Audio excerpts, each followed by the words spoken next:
एक रिलेशन जो है, अगर कोई रिलेशन पर्टिकुलर कंडीशन को सेटिस्फाई करे तो उसको हम फंक्शन कहते हैं। जैसे हमने यहाँ पे लिखा वॉल्यूम, वॉल्यूम इक्वल टू है आपके पास 4/3 पाई आर क्यू, ये वॉल्यूम का फॉर्मूला है।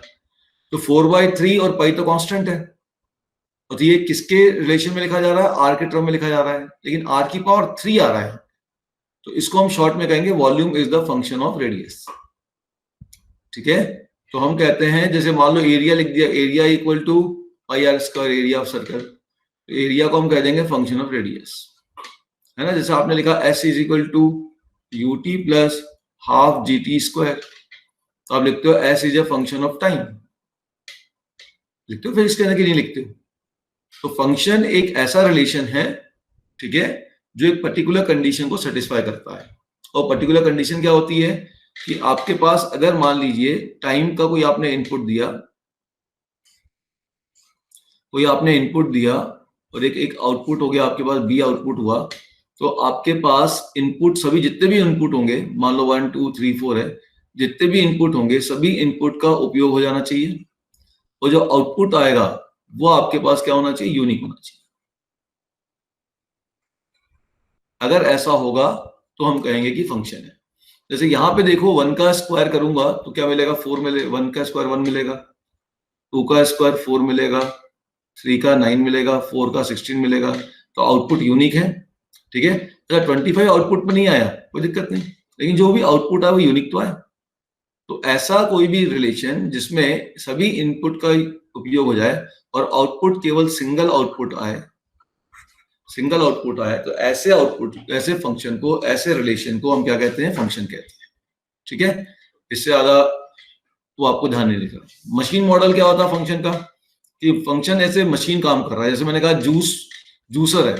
अब जूसर में आपने क्या किया? इनपुट डाला, है ना। मान लीजिए आपको जो मौसम्बी का जूस बनाना है, तो इन मौसमी इनपुट हो गई, जूसर ने उस पर काम किया, आउटपुट जूस हो गया।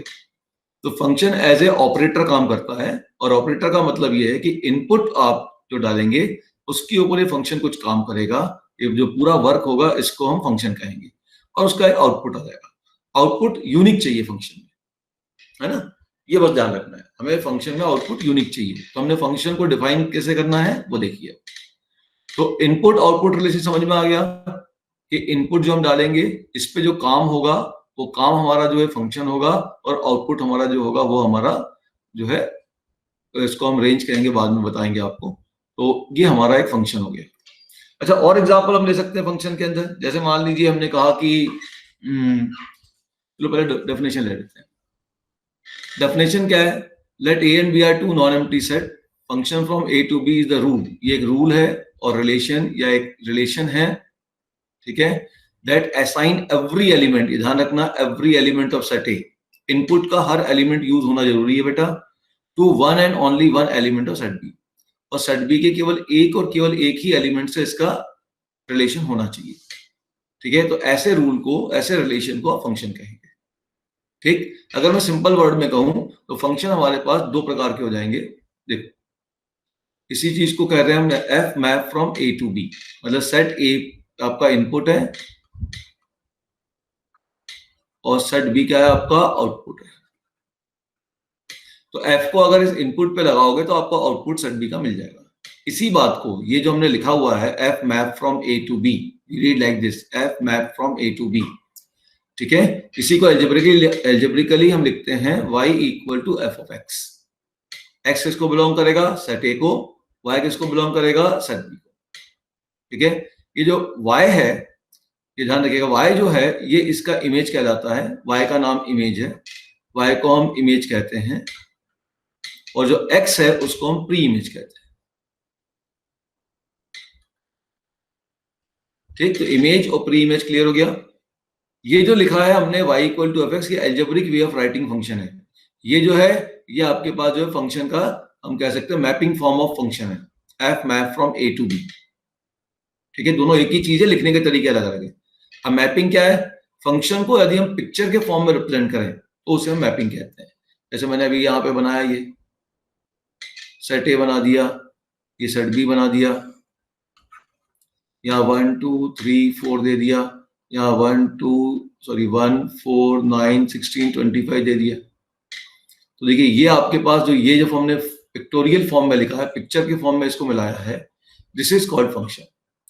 अच्छा ध्यान दीजिए, अगर मैं यहाँ पे -2 दे दूंगा तो -4 दूंगा तो फंक्शन होगा क्या?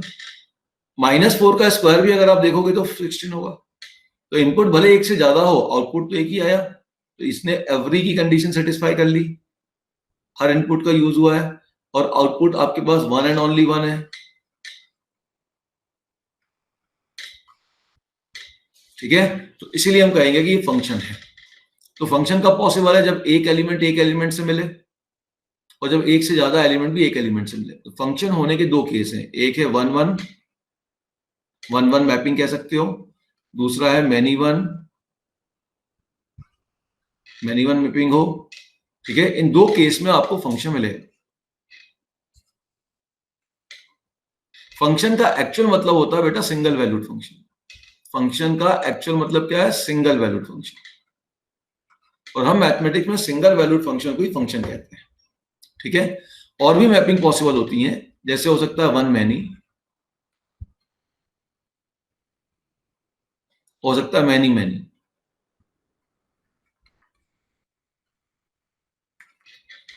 ठीक है, तो वन मैनी और मैनी मैनी ये होते हैं मल्टी वैल्यूड फंक्शन।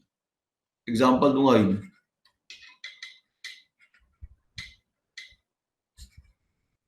ये मल्टी वैल्यूड फंक्शन, इसे हम कहते हैं मल्टी वैल्यूड फंक्शन। ठीक है, जैसे single valued function, multi valued function का मैं एग्जांपल देता हूं। जैसे मान लीजिए y = x² है। अब आप इनपुट, जैसे हमने यहां पे दिया इनपुट, आपने मान लो अगर 4 भी डाला, इनपुट 4 भी डाला, तो 4 का स्क्वायर कितना हो गया आपके पास? बताओ, y कितना मिल गया? 4 का स्क्वायर कितना हो गया? 16 हो गया। या आपने इनपुट -4 डाला, तो भी इसका स्क्वायर कितना हो गया? 16 हो गया। तो आउटपुट आपका सिंगल है, भले इनपुट अलग अलग है, आउटपुट एक ही है। तो ये है सिंगल वैल्यूड फंक्शन। ठीक है, क्लियर? सिंगल वैल्यूड फंक्शन, ये मेनी वन वाला case, many one single valued function कह सकते हैं। अब आगे से मैं सिंगल वैल्यूड फंक्शन नाम ना यूज करके मैं केवल नाम फंक्शन यूज करूंगा। अच्छा, मेनी वैल्यूड का क्या एग्जांपल है? मल्टी वैल्यूड का क्या एग्जांपल है? जैसे y = ±√x, multi valued function है। क्यों? अब मैंने x की जगह 16 डाला। ठीक है, अगर मैंने x की जगह 16 डाला, तो आपके पास y की वैल्यू हो जाएगी ±√16, तो +-4। अब दो वैल्यू आ गई, एक +4 भी आई, -4 भी आई, तो मल्टी वैल्यूड हो गई। आउटपुट यूनिक नहीं है, लेकिन हमें इस पे कुछ कंडीशन डालनी है और इसको इस फंक्शन में ले जाना है। तो हम क्या कंडीशन डालेंगे कि साहब रूट के आगे जब भी फंक्शन की हम बात करेंगे, रूट के आगे केवल प्लस साइन लेंगे। ये हम कंडीशन डालते हैं। ठीक है, कि जब भी हम फंक्शन की बात करेंगे, रूट के आगे हम प्लस साइन डालेंगे। ठीक, तो अब ये आपका जो मल्टी वैल्यूड फंक्शन था, इस कंडीशन के साथ सिंगल वैल्यूड हो गया। इसीलिए मैंने कहा था जब भी रूट क्वेश्चन में दिया जाए, उसके सामने केवल प्लस साइन ही लेना है, क्योंकि रूट अगर क्वेश्चन में दिया है तो it will be behave as a function. Clear है? ठीक, अच्छा, अब बात देखिए। अब सपोज कर लीजिए आपके पास एक और एग्जांपल लेता हूं, sin 30 1/2। एक इनपुट के लिए एक आउटपुट है, सिंगल वैल्यूड है। अब इसी के लिए मेनी वैल्यूड देख लो, sin इनवर्स 1/2 अपन पढ़ ही चुके हैं। sin इनवर्स 1/2 का आउटपुट का क्या आएगा? 30 डिग्री भी आएगा, 150 भी आएगा, और भी आउटपुट आएंगे। अब ये मेनी वैल्यूड फंक्शन है, इनपुट तो एक है, दिस इज इनपुट, इनपुट तो एक है, ये आउटपुट है, आउटपुट एक से ज्यादा है, जबकि आउटपुट तो मुझे 1 चाहिए थे। तो इस पे अब मैं कंडीशन क्या डालूंगा? इसमें मैं कंडीशन डालूंगा प्रिंसिपल वैल्यू की, कि बस मैं केवल इसी को कंसिडर करूंगा, बाकी मैं कंसिडर नहीं करूंगा। होते तो हैं लेकिन मैं लूंगा नहीं। तो अगर आपके पास कभी मेनी वैल्यूड फंक्शन आ भी जाता है, तो उसके ऊपर हम कंडीशन अप्लाई करके उसको हम सिंगल वैल्यूड फंक्शन में कन्वर्ट कर देंगे। बात समझ में आ गई? मेनी वैल्यूड फंक्शन पे हम कंडीशन लगाएंगे और सिंगल वैल्यूड फंक्शन में कन्वर्ट करेंगे। यहाँ पे क्या कंडीशन लगाई? पॉजिटिव साइन लेंगे, इसको हम कहते हैं प्रिंसिपल रूट। यहाँ पे हमने क्या कंडीशन लगाई? सबसे छोटा एंगल लेंगे, न्यूमेरिकली स्मॉलेस्ट एंगल लेंगे, इसे हम कहते हैं principal value of sine inverse function. ये सब मैंने कहानी लिख रखी है, आप उसको पढ़ सकते हैं। ठीक है, क्लियर? अब ध्यान दीजिए, अब जो इनपुट होता है इसका एक नाम है, उसका नाम है डोमेन, और जो आउटपुट होता है उसका नाम है रेंज। ठीक है, जैसे पिछले एग्जांपल में अगर आप ध्यान से देखो तो यहाँ डोमेन कौन है, 1 2 3 4 एंड -4, ठीक, तो ये डोमेन है पिछले एग्जांपल में। तो अब मैं डोमेन की बात करूं तो डोमेन में आपके पास एलिमेंट आ जाएंगे 1 2 3 4 एंड -4। अब मैं रेंज की बात करूं, रेंज क्या होगा, देखो रेंज में क्या होगा, जो इनपुट से आउटपुट मिला, इनपुट से जो आउटपुट मिला वो रेंज है। तो 1 4 9 16 ये रेंज है, तो रेंज है 1 4 9 16। अच्छा, अब कोडोमेन क्या है, कोडोमेन क्या है, कोडोमेन पूरा सेट भी है, पूरा सेट भी कोडोमेन। तो कोडोमेन आपका जो है वो यहाँ पे आपके पास हो जाएगा 1 4 9 16 25, ये पूरा का पूरा सेट भी है। मैं जस्ट हल्का सा एक बार रिकैप मार के फिर आगे बढ़ता हूँ, ठीक है, इतना बात समझ में आ गया। अच्छा, रेंज को मैं एक और तरीके से कह सकता हूँ, रेंज जो है वो आपका सेट बी का एलिमेंट है। तो रेंज ऑफ एफ मैंने कहा सबसेट ऑफ बी, ठीक है, रेंज क्या है, सबसेट ऑफ बी है। क्या रेंज को आप ऐसा भी कह सकते हो, ये फंक्शन ऑफ क्या है, सेट ए है, मतलब डोमेन का आउटपुट है, यही रेंज है, ठीक, क्लियर। तो ये बाकी कहानी पढ़ लेना, पूरा लिखा है मैंने, एक्सप्लेनेशन लिखा हुआ है, ये एग्जांपल भी दिया हुआ है इसी प्रकार से। तो ये सब, अब चलिए इसमें बताइए कि कौन फंक्शन है कौन फंक्शन नहीं है, जल्दी फटाफट, सिंपल सा क्वेश्चन है, very simple question. Tell me which is function and which is not function.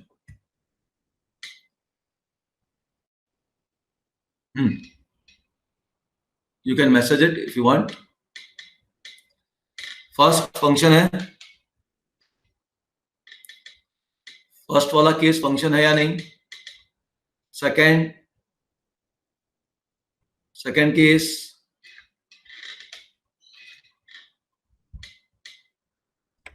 Second case function है, तो कौन सा फंक्शन है, सिंगल वैल्यूड, मल्टी वैल्यूड, क्या है, 1 1 है, मैनी 1 है, ये भी बताते जाओ। फर्स्ट वाला कैसा फंक्शन है, फर्स्ट वाला वन एलिमेंट से मैप कर रहा है, तो ये 1 1 है।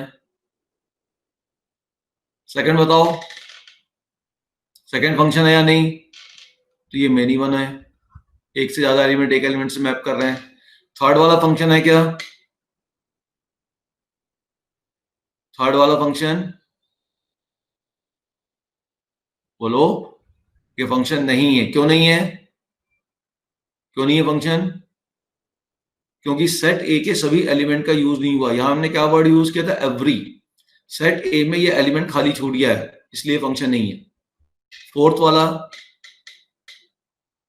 ये फंक्शन है या नहीं, इसमें सेट ए का तो सभी एलिमेंट का यूज हो गया, एवरी का तो यूज हो गया। अब आउटपुट देखो यूनिक है कि नहीं,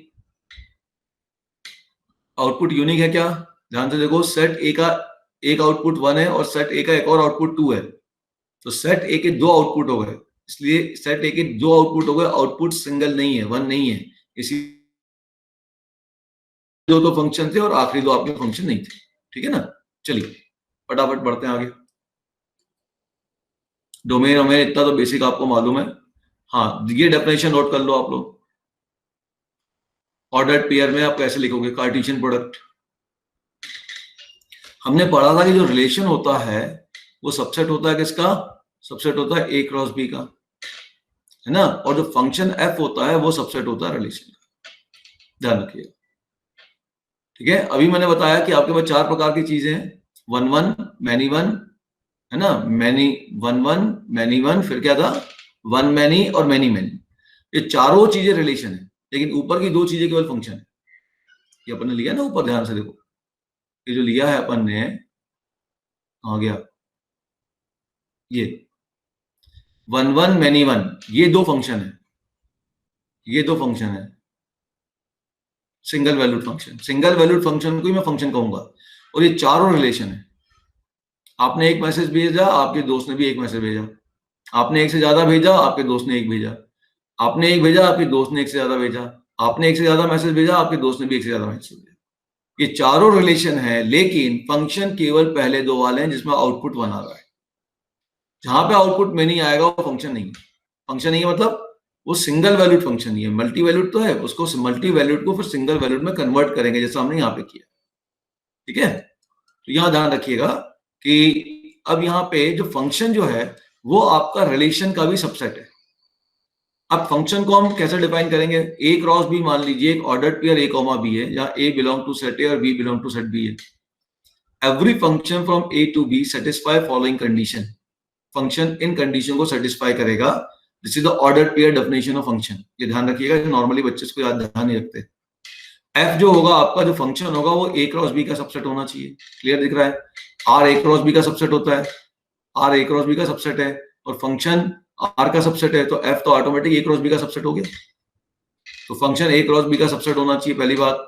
ठीक है, दूसरी बात, कोई भी एलिमेंट ए अगर सेट ए में है तो उसका जो आउटपुट आएगा एफ ऑफ ए वो फंक्शन का पार्ट होना चाहिए। जैसे पिछले एग्जांपल में देखो, एलिमेंट सेट ए में है, ठीक है, तो उसका आउटपुट आपका फंक्शन का पार्ट होना चाहिए, मतलब वाई में उसका इमेज मिलना चाहिए। ऐसा नहीं हो कि एलिमेंट सेट ए में तो है लेकिन उसका इमेज ही ना मिले। ठीक, सेट ए में तो एलिमेंट हो जाए लेकिन उसका इमेज ही पॉसिबल ना हो। जैसे एग्जांपल में देता हूं, इसका मतलब ये है कि मान लीजिए मैंने यहाँ पे सेट ए लिखा 0 1 2 3 4, और यहाँ पे मैंने लिख दिया 1 4 9 16 25। अब 1 का तो स्क्वायर है, 1 का स्क्वायर 1 है, 2 का स्क्वायर है, ये सब है, लेकिन आप देखिए 0 का तो कोई आउटपुट है ही नहीं। तो एलिमेंट तो सेट ए में है लेकिन एफ ऑफ ए नहीं है, तो ये फंक्शन नहीं है। मतलब इसका एक भी एलिमेंट खाली छूटना नहीं चाहिए। उसी चीज को इसने इस तरीके से लिखा है। इसका मतलब है एवरी एलिमेंट यूज रहना चाहिए। फिर उसने कहा ए कॉमा बी, अगर कोई ordered pair A comma B function में है और उसी फंक्शन में ऑर्डर्ड पेयर अगर ए कॉमा सी भी है, मतलब इनपुट ए है और उस ए का आउटपुट बी है और ये फंक्शन का पार्ट है। ए इनपुट है, उस इनपुट का आउटपुट सी है और ये भी अगर फंक्शन का पार्ट है, ये तभी संभव है जब बी इक्वल टू सी होगा। मतलब एक इनपुट के दो आउटपुट बी और सी डिफरेंट नहीं हो सकते। ठीक है, ये तभी संभव होगा जबकि ये क्या होगा आपका, जब बी इक्वल टू सी होगा। तो इसने क्या बता दिया? Uniqueness, only one. तो ये तीनों पॉइंट मिलाएंगे तब जाके आपकी फंक्शन की डेफिनेशन कंप्लीट होगी ऑर्डर्ड पेयर में। समझ गए भाई? कोई भी एलिमेंट सेट ए का है तो उसका आउटपुट फंक्शन सेट बी में होना चाहिए। ए कॉमा एफ ऑफ ए अब आपका फंक्शन का पार्ट होना चाहिए। अगर मान लो एफ ऑफ ए इसका पार्ट फंक्शन में नहीं है तो मतलब एलिमेंट ए का तो आउटपुट मिला ही नहीं, तो एलिमेंट ए खाली छूट गया, एवरी वाली कंडीशन फेल हो गई। अब अगर ए कॉमा बी फंक्शन में है, कोई ए कॉमा बी मान लो, ए इनपुट है बी आउटपुट है, ये फंक्शन में है, और ए इनपुट है आउटपुट सी है, ये भी फंक्शन में है। तो इनपुट ए है और आउटपुट आपके पास दो अलग अलग अगर आ जाते हैं तो फंक्शन नहीं हो सकता, क्योंकि एक इनपुट के दो अलग अलग आउटपुट नहीं हो सकते। अगर ऐसा होगा तो ओनली वन वाली कंडीशन फेल हो जाएगी। तो अगर दो अलग अलग आउटपुट दिख रहे हैं तो वो एक्चुअल में अलग नहीं होने चाहिए, उनको सेम होना ही पड़ेगा। इसमें कोई डाउट किसी बच्चे को? ये डेफिनेशन समझ में आ गई? ये सबको क्लियर हो गया बेटा? चलो अब ध्यान दो।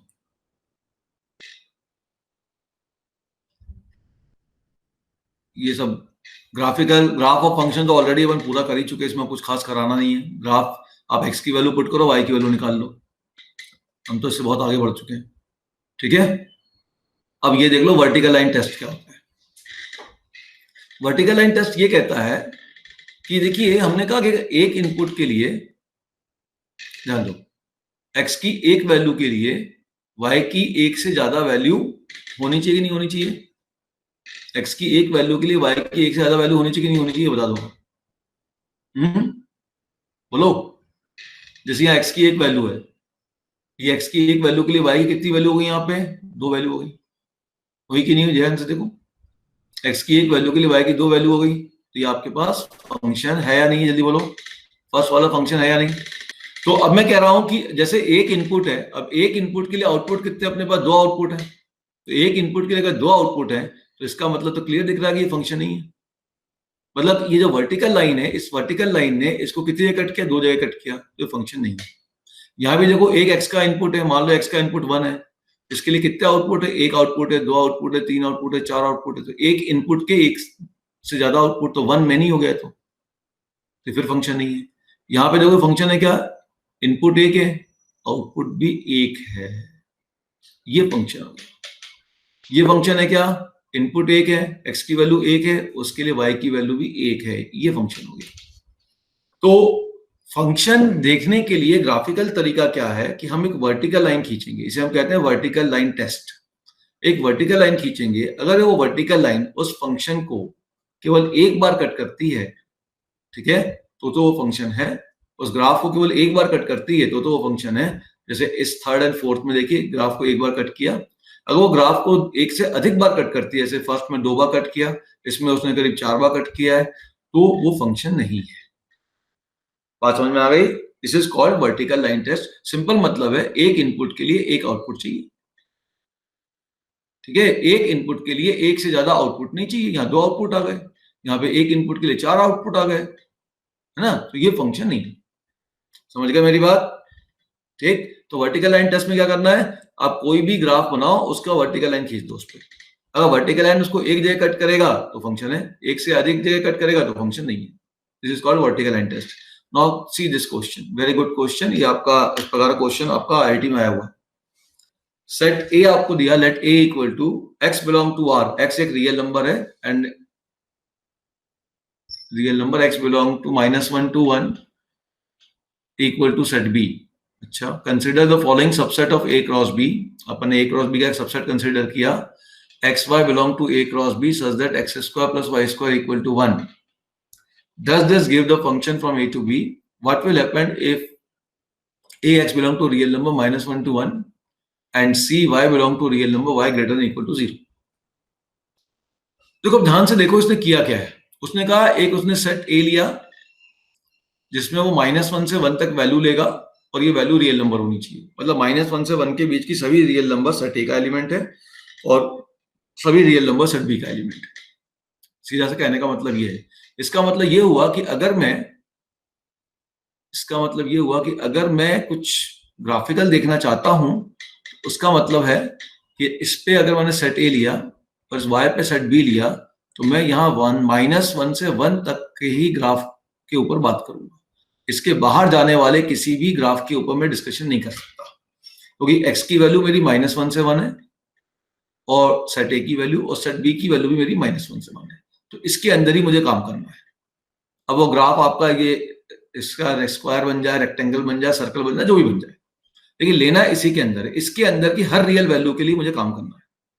अब हमने क्या किया, एस डिफाइन किया है, एक्स कॉमा वाई एक ऑर्डर्ड पेयर है और आप जानते हो अगर मैं उसको प्लॉट करूंगा तो ये पॉइंट रिप्रेजेंट करेगा, तो एक्स कॉमा वाई एक पॉइंट है। एक्स कॉमा वाई क्या है, यहाँ पर एक पॉइंट है, पॉइंट जैसा 2D का पॉइंट होता है। अच्छा, पॉइंट कर क्या रहा है, ये पॉइंट ए क्रॉस बी का पार्ट है, मतलब मुझे -1 से 1 और -1 से 1 के बीच के सभी पॉइंट लेने हैं। ये क्वेश्चन है, मुझे इनके बीच के सभी पॉइंट लेने हैं, जो भी इसके बीच में आ जाए।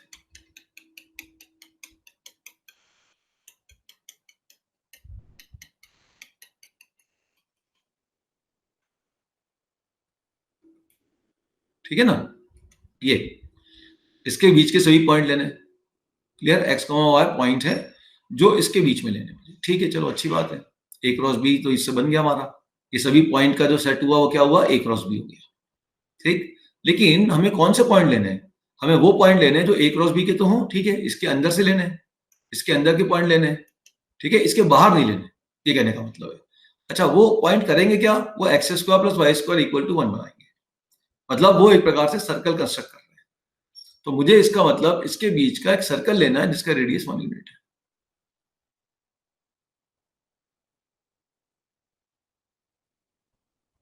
सिंपल सा क्वेश्चन ये है। मैं 2D की बात को सेट में कैसे लिख सकता हूं, उसका मीनिंग कैसे निकल सकता हूं, वो मैं समझा रहा हूं। ये बात समझ में आया, a -1 से 1 के बीच में जाएगा, b भी -1 से 1 के बीच में जाएगा, तो हमने ले लिया भाई x और y एक्सिस पे सेट a और सेट b। फिर हमने कहा a क्रॉस b का मतलब है ये पूरे dotted element. a cross b set of all ordered pair होता है ना, जितने भी ऑर्डर्ड पेयर है, ऑर्डर्ड पेयर का मतलब क्या है, पॉइंट, तो जितने भी पॉइंट बनेंगे -1 से 1 के बीच में, इसका जो सेट है, इसका जो कलेक्शन इन पॉइंट का, वो है a क्रॉस b। हमने कहा कि हमें ऐसा पॉइंट लेना है जो ए क्रॉस बी का तो पार्ट हो, मतलब इस ब्लू डॉट में से उन पॉइंट को लेना है, लेकिन वो इसको भी सेटिस्फाई करे इसका, और ये तो हम जानते हैं सर्कल है, तो ये आपका हमने सर्कल बना दिया। इसके ऊपर वो पॉइंट होंगे जिसमें X square plus Y square equal to 1 होगा। अब वो बोल रहा है does this give the function from A to B, तो क्या वो ए से बी के बीच में फंक्शन दे रहा है, ये वो पूछ रहा है। तो अब ठीक है, काम करो, कैसे बताओगे ये फंक्शन दे रहा है कि नहीं दे रहा है? क्लियर दिख रहा है कि अगर मैं यहाँ पे एक वर्टिकल लाइन खींचूंगा, आप ये देखो, अगर मैं वर्टिकल लाइन खींचूंगा तो क्या वो वर्टिकल लाइन इस ग्राफ को एक बार कट करेगी, 2 बार कट करेगी?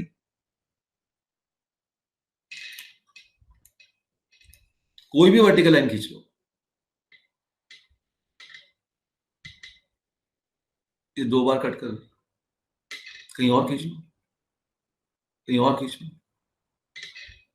एक भी वर्टिकल लाइन है ना, एक भी वर्टिकल लाइन अगर फंक्शन के ग्राफ को एक से ज्यादा बार कट करेगी, जैसे यहां कट किया, यहां भी उसने 2 बार कट कर दिया, यहां भी 2 बार कट कर दिया, बोले यहां तो सर एक ही बार कट किया है, यहां पर तो एक ही बार टच कर रही है, बिल्कुल सही है।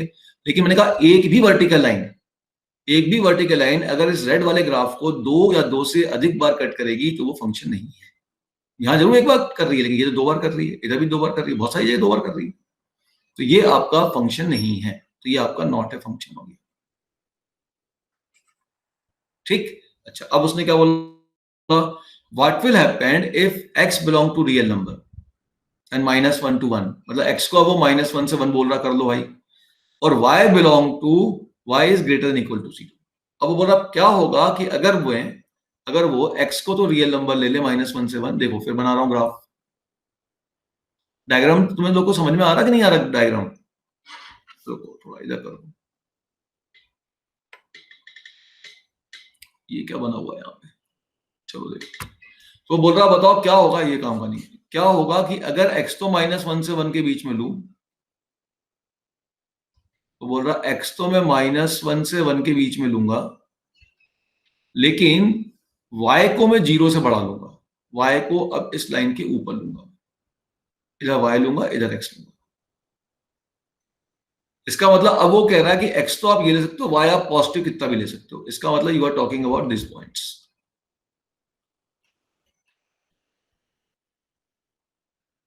-1 से इधर नहीं जा सकता, इससे 1 और -1 से इधर उधर नहीं जा सकता, लेकिन y तो मैं ऊपर कितना भी लेके जा सकता हूं।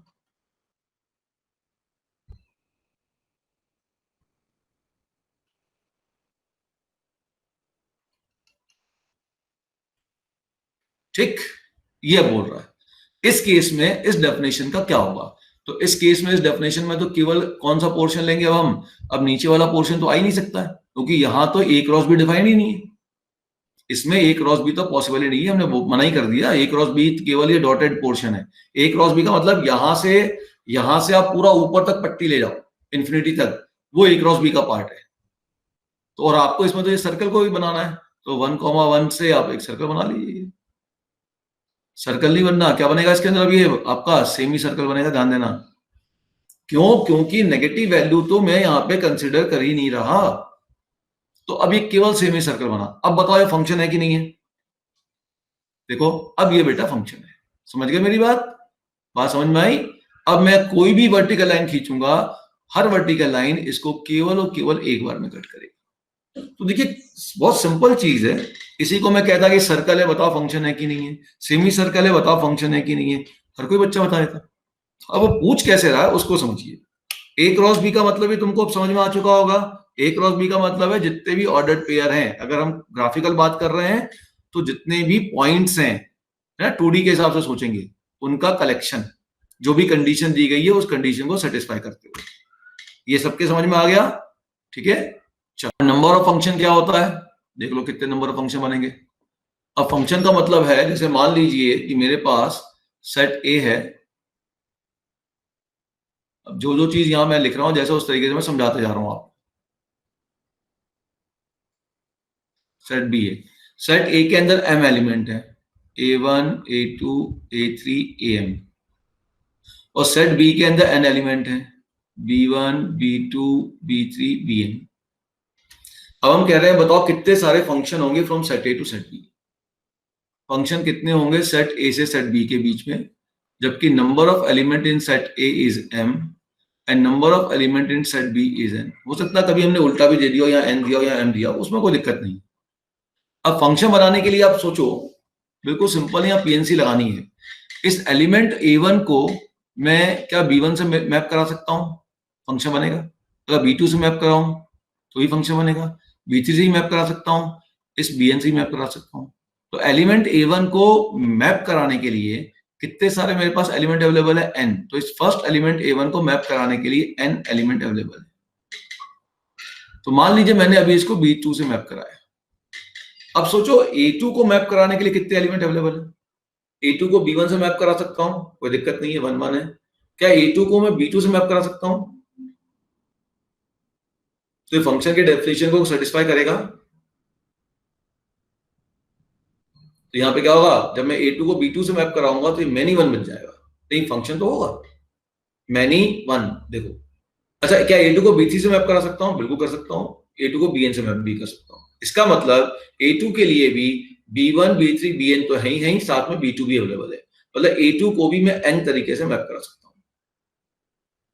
उसी प्रकार से A3, मान लो अभी A2 को इससे करा दिया, A3 को मैप करा सकता हूं, हाँ करा सकते हो। तो इसको B3 से मैप करा दिया, तो A3 के लिए भी n तरीके। ऐसे कितने वाले लूंगा, जितने एलिमेंट है। तो कितने एलिमेंट है, m टाइम्स। तो ये रिजल्ट हो गया n into n into m times, मतलब n की पावर n।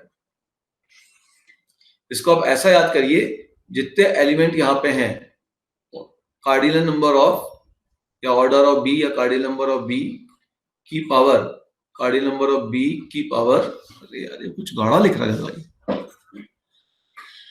देखो, तो इसको ऐसा लिखो, इसको ऐसा ध्यान रखो, जो सेट बी होता है उसके जितने एलिमेंट होते हैं, उसको ओ लिख दे रहा हूं, ओ भी लिख सकते हैं, ओ ऑफ बी की पावर ओ ऑफ ए।